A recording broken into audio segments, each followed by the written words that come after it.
Hello everyone, myself Neha. Let me clear you first that I had secured 123 AIR in MNS 2020, and it is not that much good rank, but still, if you want to hear my experience of MNS 2020, then here it is.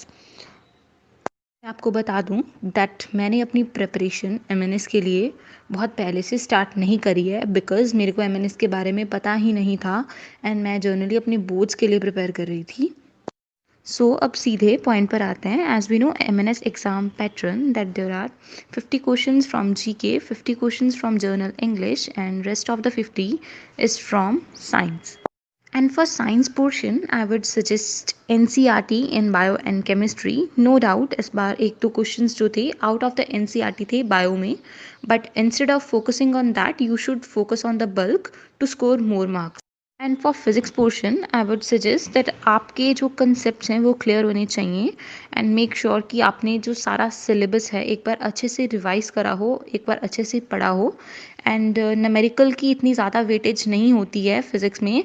इस बार दो numericals थे मेरे set में, एक kinetic energy वाला था that is from the 11th standard and एक जो था motion in a straight line का था, it is from the 9th standard and the calculation was very easy. आपको ज़्यादा इसमें बॉदर करने की कोई ज़रूरत नहीं।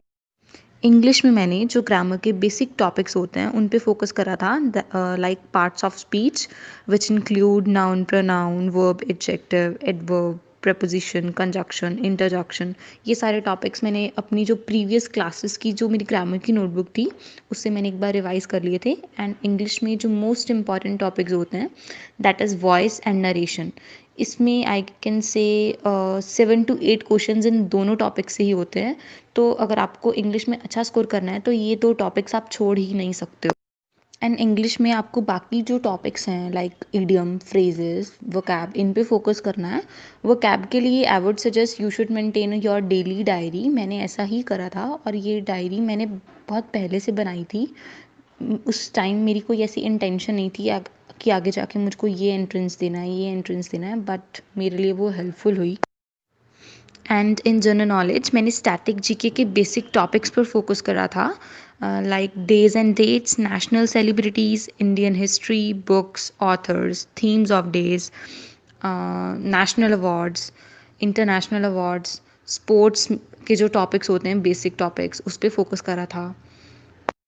एंड ट्रुथफुली अगर मैं बताऊं, जो करंट अफेयर्स के जीके में टॉपिक्स होते हैं वो मेरे वीक थे एंड मेरे मार्क्स एमएनएस में उसी के कारण डिडक्ट हुए हैं। फर्दर जीके में कुछ क्वेश्चंस रीजनिंग के होते हैं दैट इज़ फैमिली रिलेशंस के होते हैं and rest of the questions normal visualization के होते हैं। उसमें आपको ज़्यादा कुछ घबराने की ज़रूरत नहीं है। अगर आप एक एवरेज स्टूडेंट हो, अच्छे से फोकस करोगे उस टाइम पे हो जाएगा। नो डाउट आप ऐसे कुछ क्वेश्चंस प्रैक्टिस कर सकते हो।